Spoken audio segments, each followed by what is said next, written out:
자, 우리 옆에 분과 인사 나누십시다. 반갑습니다. 사랑합니다. 갈수록 이제 목소리가 작아지네요. 축복합니다. 네. 오늘은 출애굽기 2장 23절에서 25절에 있는 말씀 본문을 가지고 고통 소리를 들으시고 라는 내용으로 말씀을 받도록 하겠습니다. 다 같이 한번 읽어보실까요? 시작. 고통 소리를 들으시고. 모 일간지에 다소 충격적인 기사가 나는데요, 한때 기독교 국가였던 미국의 무신론자가 10년 동안 2배나 급증했다라고 하는 기사가 보도되었습니다. 지난 9.11 사태 이후에 많은 사람들이 교회로 몰려왔습니다. 그런데 시간이 지나면서 그들은 원래대로 다시 돌아가 버렸습니다. 생활의 안정을 찾게 되자 다시 하나님을 멀리하기 시작했고, 그래서 최근 10년 동안 무신론자가 2배나 급증이 되었다는 겁니다. 그래서 미국의 주간지였던 타임즈지에 표제 제목이 실렸는데 이런 제목이 실렸습니다. We can stop the next 9/11. 무슨 내용인지 아시겠지요? We can stop. 우리가 멈출 수 있겠습니까? The next 9/11. 우리가 제 끔찍했던 그 9.11 사태와 같은 그러한 사태를 다시 맞지 않으리라는 보장이 있습니까? 라고 하는 경고의 충고의 내용이었습니다. 세상은 갈수록 점점 포악해지고 혼돈 속에 빠져 들어가고 있습니다. 마치 멈출 수 없는 고장난 브레이크처럼 내리막을 치닫는 자동차와 같습니다. 우리가 계속 보고 있는 이 출애굽기의 말씀은 바로 이런 시대적 배경과 상황을 보여주고 있습니다. 이런 모든 정황의 변화에서 우리는 모세의 소명을 보면서 오늘 이 아침도 우리 자신을 말씀에 조명하여 비추는 시간 되실 수 있기를 주님의 이름으로 축원합니다. 모세를 죽이려고 했던 바로가 죽었습니다. 그 바로는 모세의 양어머니였고 바로의 공주였던 그 이름이 핫셉슈트라고 하는 이 공주의 아버지 투투모세 1세입니다. 당시에 히브리인들에게 가장 고통과 아픔을 주었던 아주 포악했던 3대 바로가 있었는데, 바로 핫셉슈트 바로의 공주의 아버지였던 투투모세 1세와 그리고 그의 아들과 그리고 모세가 80세 되던 때에 애굽에 들어가서 내 백성들을 데리고 나가겠다라는 하나님의 명령을 가지고 들어가서 바로와 함께 영적 충돌이 일어나게 되었던 그 대적자, 그 바로가 바로 아흐모테 2세입니다. 바로 이렇게 3대가 연속으로 이 아주 혹독한 시련과 고통을 주었던 바로들, 이런 바로들 가운데 이스라엘의 고통은 얼마나 극에 달했는지 모릅니다. 그런데 투투모세 1세, 다시 말하면 바로의 공주의 아버지였던 핫셉슈트 아버지가 이제 죽고 나게 되자 이제는 좀 좋아지겠구나 라고 생각을 하게 되었습니다. 그런데 문제는 그걸로 끝나는 것이 아니었다는 것입니다. 그 고통을 주었던 그 사람이 죽으면 끝날 줄 알았는데 문자 그대로 첩첩산중이었습니다. 원래 악이라고 하는 것은 절대로 쇠하지 않습니다. 죽는다고 끝나지 않습니다. 또다시 새로운, 어찌 보면 더 아주 지독하고 포악한 것들이 일어나서 그래서 우리를 괴롭힙니다. 이스라엘은 이런 환난과 극한 고통의 현장에서 그렇다면 어떻게 반응하고 있는가? 그들이 이런 끔찍한 상황에서 저 포악한 바로가 죽었으니 이제는 우리는 좀 살만하겠구나, 천만의 말씀이에요. 더 심해졌습니다. 그들이 했던 것이 뭐냐? 부르짖었다. 23절에 그들이 하나님을 향하여 부르짖었다 말씀하고 있습니다. 그런데 부르짖는데 어떻게 부르짖었느냐? 탄식하며 부르짖었다.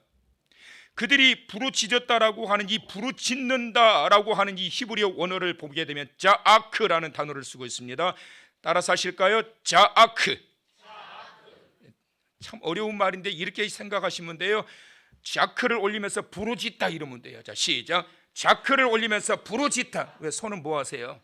시작. 자크를 올리면서 부르짖다. 자크를 내리면서 부르짖다. 시작. 이제는 안 따라서 하시는 분 이렇게 세워서 시켜야 될 것 같아요. 자, 자크를 올리며 부르짖다. 시작. 이제 손 안 하는 사람은 손 안 움직이는 사람 또 세워야 되겠어요. 자크를 내리면서 부르짖다.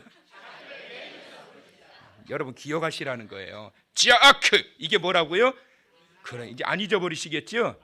한 명 세워서 하면은 그분은 평생 안 잊어버릴 건데. 자크 부르짖다. 그래서 그들이 탄식하며 부르짖었다. 고통이 끝난 줄 알았는데 그 끔찍했던 바로가 죽었으니까 이제는 다 끝난 줄 알았는데 자아크 막다른 상황에서 부딪혀 외치는 절규에 가까운 이 외침이 바로 자아크입니다. 도저히 견디기 어려운 이러한 상황 속에 처했을 때 여호와야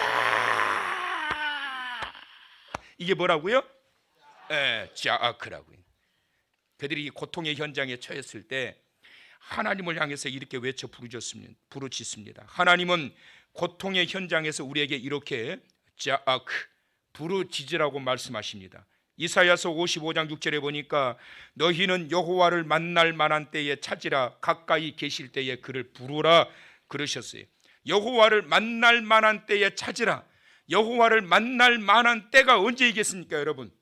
고통과 절망의 순간입니다. 사람들에게 배신을 당하고 사람들에게 아픔을 당할 때, 그래서 세상이 싫고 사람이 싫어서 미움의 절정에서 때로는 복수의 칼을 갈아서 들고 싶을 그 순간, 그때 어떻게 하라는 거예요? 여호와를 찾으라. 복수하지 말고 쫓아가지 말고 보복하지 말고 그 순간 하나님께서 말씀하십니다. 자아크 여호와를 찾으라. 내게 부르짖어라. 이때 성도가 할 수 있는 것은 뭐냐? 인간적인 생각과 방법을 가지고 사람을 만나고 또 도움을 요청하는 것이 아니라 우리가 할 수 있는 유일한 방법은 살아 역사하시는 능력의 하나님을 찾아가서 자아크 주여 외치는 거예요. 여러분. 우리가 할 수 있는 것은 뭐냐? 하나님을 찾는 거예요. 하나님께 부르짖는 거예요. 서울에서 목회하고 있는 제 친구 목사가 했던 말이 생각나는데, 그 친구 목사가 참 그 운전을 좋아하고 운전을 하면 아주 과속을 잘합니다. 이 속도감을 즐기는 친구인데, 어느 날 차를 끌고 운전을 하고 샥 고속도로를 달리고 있는데, 그러다가 이제 터널을 접어들었는데 생각지도 못했던 사태를 맞게 됐습니다. 그게 뭐냐면 앞바퀴가 펑크가 나버린 거예요. 여러분, 자동차는 뒷바퀴보다 앞바퀴가 펑크 나면 큰일 납니다. 갑자기 앞바퀴가 펑크가 나면서 차가 흔들리면서 그 자리에서 막 차가 정신없이 뱅글뱅글 돌더래요. 그래 이때 이 순간에 이 친구는 여러 가지 많은 생각이 들더래요. 그 짧은 순간에 이때까지 살아왔던 것들이 주마등처럼 확 스치면서 지나가는데, 아니 어떻게 나는 그렇게 짧은 순간에 그런 많은 그런 일들이 이렇게 스쳐가는지 너무나도 신기했대요. 그러면서 그 순간에 운전대를 붙들고 할 수 있는 것은 아무것도 없는 거예요. 그때 어떻게 했을까요? 목사니까 주야 그랬대요. 그래서 역시 목사는 다르구나. 할 수 있는 게 아무것도 없으니까 그 터널 위에서 차가 그냥 그 자리에서 돌기 시작하는데 할 수 있는 것은 주야. 그런데 너무나도 신기하게도 차가 그렇게 돌더니 탁 멈추는데 반대편 차선에서 반대편을 향해서 딱 멈추더래요. 너무 감사한 것은 그 순간에 양쪽에서 차가 한 대도 안 온 거예요. 만약에 차가 왔으면 큰 사고가 났을 건데 하나님이 양쪽을 다 막아가지고, 할렐루야, 본인은 그렇게 믿은 거예요. 어찌됐건. 그래서 하나님이 쥐야 하니까 다른 차들을 양쪽에서 다 막아가지고 하나님께서 쫙 보호해 주신 거예요. 여러분, 우리가 위기를 만나고 고통의 순간을 만나고 슬픔의 순간을 만났을 때 가장 중요한 것은 뭐냐면 하나님이 우리에게 명령하십니다. 너희는 내게 부르짖어라, 나를 찾으라. 예레미야서 33장 3절에 보니까 그 유명한 말씀 여러분 다 암기하고 계시죠? 다 같이 시작. 너는 내게 부르짖으라, 그리하면 내가 응답하겠고 내가 알지 못하는 크고 은밀한 일을 내게 보이리라. 할렐루야. 이것은 하나님의 약속이에요. 여러분, 이 고통과 절망 속에 남의 나라의 이러한 이 노예의 삶을 통하여 그들이 땅을 잃고 고향을 잃고 가족과 떨어져 가지고 살아가고 있는 그러한 삶의 절망의 모습 속에서 하나님이 명령하시고 말씀하십니다. 너는 내게 부르짖으라. 너는 내게 부르짖으라. 그리하면 내가 내게 뭐 하겠다? 응답하겠다. 옆 사람 쿡 찌르면서 너는 내게 부르짖으라. 시작. 제가 분명히 옆 사람 찌르라고 그랬어요. 찌르라고 한 이유가 있어요. 시작. 너는 내게. 할렐루야. 이것은 하나님의 명령이란 말이에요. 문제가 생겼을 때, 위기가 발생했을 때, 아픔이 있을 때, 슬픈 일을 만났을 때, 사람에게 실망을 당하고 절망하는 그러한 순간을 만났을 때 너는 내게 부르짖어라. 너는 내게 부르짖어라. 그것은 하나님께서 책임져 주시겠다라는 게, 여러분, 우리는 그렇게 할 수 없어요. 집사님 무슨 일이 있으면은 제일 먼저 나한테 전화해요. 그건 자기가 책임진다라는 거거든요. 여러분 그렇게 할 수 있어요? 집사님 아프거나 나한테 전화해요. 그러면 전화하면 책임져 줘야지. 우리는 그렇게 해줄 수 없어요. 그런데 전능하신 하나님은 말씀하십니다. 너는 내게 부르짖으라. 그리하면 내가 응답하리라. 이것은 하나님께서 우리에게 주시는 명령이시고 말씀입니다. 하나님은 문제가 있을 때 우리가 부르짖을 때까지 기다리시는 분이심을 믿으시기 바랍니다. 연단도 필요하지만 무엇보다 우리의 믿음을 보시기 위함이에요. 문제가 생겼을 때 하나님께 부르짖는다라고 하는 것은 그것 자체가 믿음이 돌아온 것이고 믿음이 살아있다라고 하는 반증입니다. 하나님을 찾는다는 것은 자녀들이 할 수 있는 가장 큰 힘입니다. 이것이 믿음입니다. 그런데 이 힘을 잃어버리고 살아가는 자들이 얼마나 많이 있는지 모릅니다. 하나님을 찾으려 하지 않고 세상 속에서 세상적인 방법을 다 찾으려고 합니다. 사람에게는 그렇게 많이 호소하고 하소연을 하고 그러는데 정작 하나님 앞에서는 기도하지 못해요. 여러분 제가 장담하는데 사람들에게 하소연하고 호소해봐야 여러분 거기에서 또 다른 상처를 받을 수밖에 없어요. 가장 중요한 것은 뭐냐면 살아계신 하나님께 찾아가서 하나님께 부르짖어 하나님의 위로를 받는 자 되시길 축원합니다. 여러분 살아가면서 세상적인 방법을 찾는 사람들이 믿었던 사람에게 실망하고 분노하면서 울고 자기의 한계를 느끼면서 절망하면서 울고 그렇게 살아가는 유한한 존재들이 바로 우리의 모습 아니겠습니까? 그렇기 때문에 전능하신 무한하신 그 능력의 하나님을 찾아야 돼요. 이스라엘 백성들이 고역을 인하여 부르짖었다. 그 고통 때문에 부르짖었다. 왜 이 말씀을 하고 있을까요? 이것은 그전에는 그렇게 힘들고 고통스러운 삶을 살았지만 하나님을 찾지 않았다라는 거예요. 이제서야 하나님 찾은 거예요. 그것이 400년이나 흘렀어요. 그들은 그전에는 그렇게 힘들고 아프고 절망스러운 문제를 만났지만 하나님을 찾지 않았던 그들이 이제서야 하나님께 찾아와서 주님을 부르짖었다라는 말씀입니다. 왜 이전에는 하나님께 부르짖었다는 말이 없을까요? 그전에는 조금 힘들 때 자기 힘으로 극복하고 참아보려고 애썼을 겁니다. 그러나 이제는 한계에 도달했습니다. 여러분 가장 큰 교만이 뭘까요? 사람들마다 교만한 자들을 보게 되면 얼굴에 깔려 있어요. 말투에 담겨 있습니다. 표정을 보고 그의 행동거지를 보면 참 저 사람 교만하다. 근데 희한하게도 자기는 몰라요. 말하는 거라든지 행동거지를 보면 그 교만이 절절히 묻어나와요. 자기만 몰라요. 근데 이 교만한 모습들 속에서 가장 큰 교만이 뭔 줄 아십니까? 아무리 힘들고 어려워도 끝까지 하나님을 찾지 않는 거예요. 기도하지 않는 것보다 교만한 것이 없다. 시작! 여러분 기도하지 않는 것 자보다 교만한 자가 없어요. 여러분 왜 기도하지 않을까요? 여러분 게을러서 기도하지 않는 거지요. 왜 기도하지 않을까요?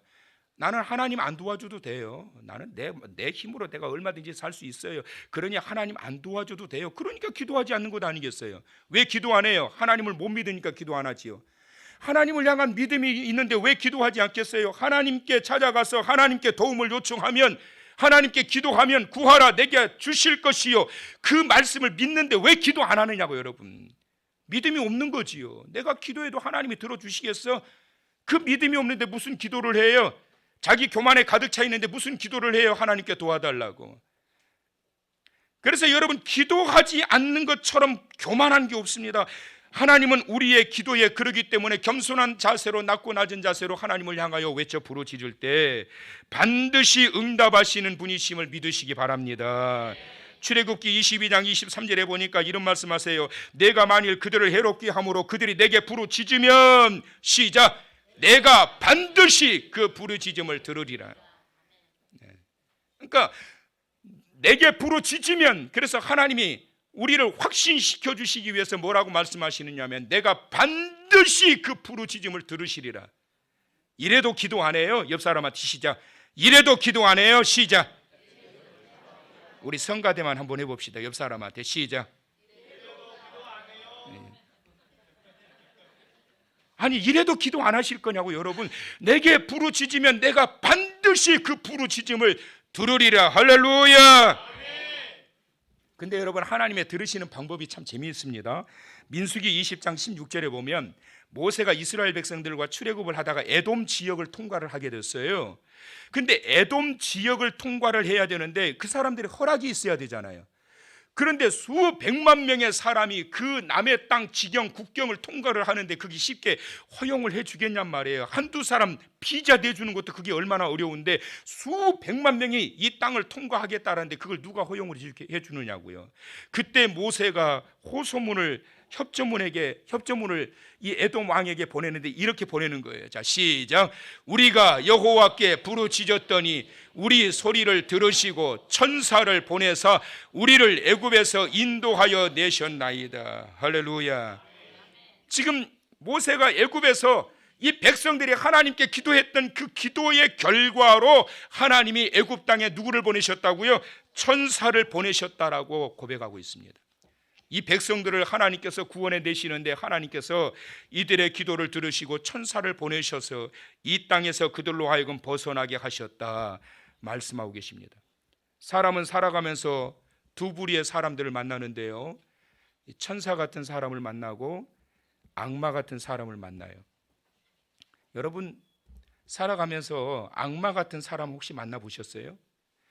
가끔 이 끔찍한 죄를 범했던 사람들을 소개를 하는데 그래요. 우리가 악마를 보았다.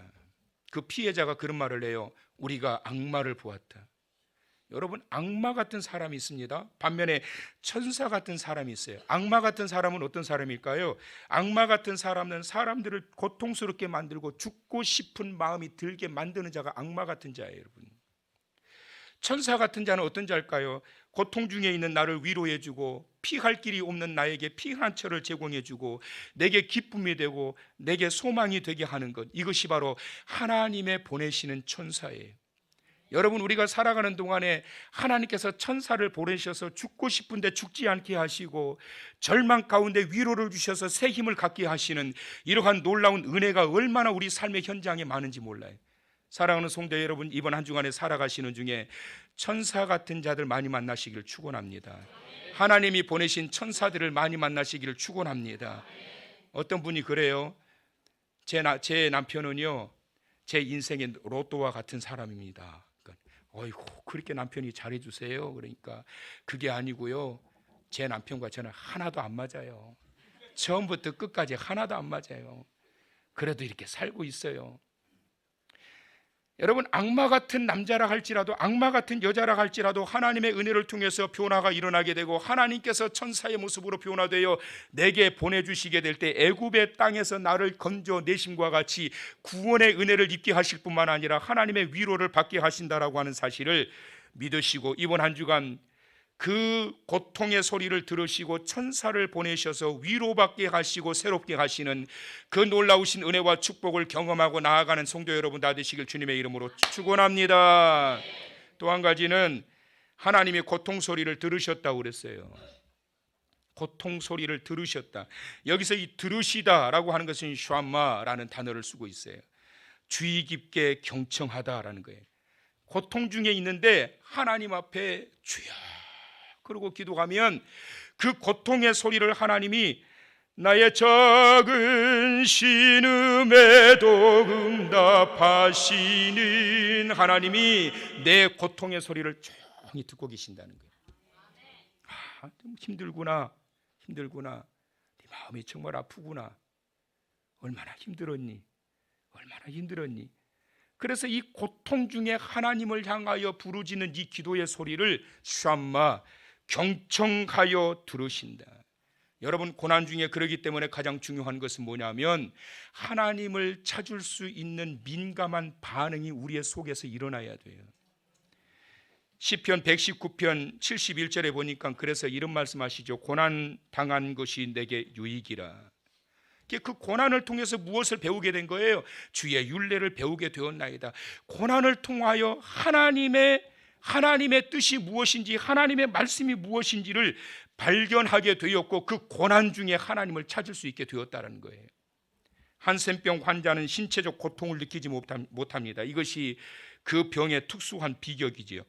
한센병 환자의 신체적 기형은 고통을 느끼지 못하기 때문에 일어나게 됩니다. 손가락이 떨어져 나가고 발가락이 떨어져 나가고 온 몸이 일그러집니다. 고통스러운 삶을 살아가고 있음에도 고통을 느끼지 못한다면 어떻게 될까요, 여러분? 절박함이 사라져 버립니다.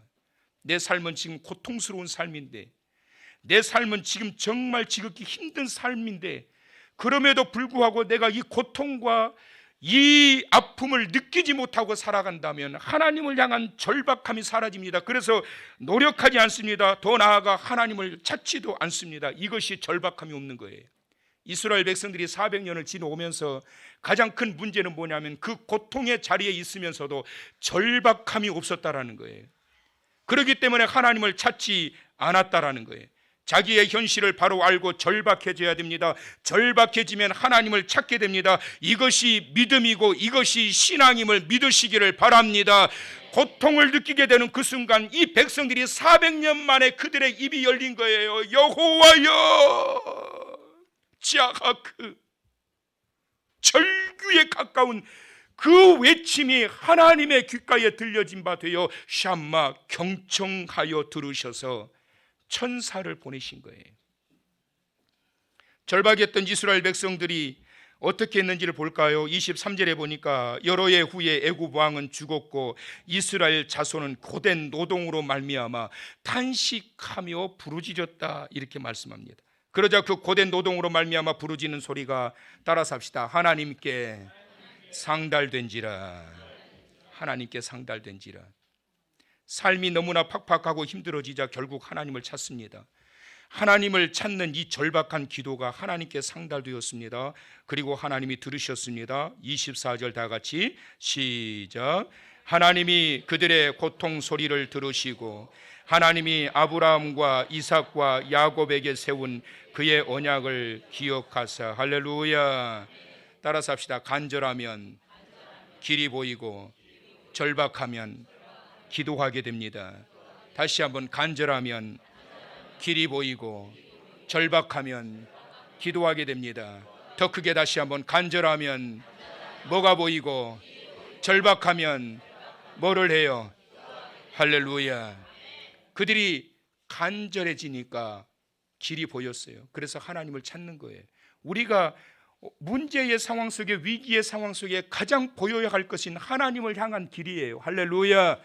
그리고 그 절박함 가운데 기도하게 됩니다. 기도하면 반드시 응답하십니다. 폴 브랜드 박사는 한센병에 대한 세계적인 권위자입니다.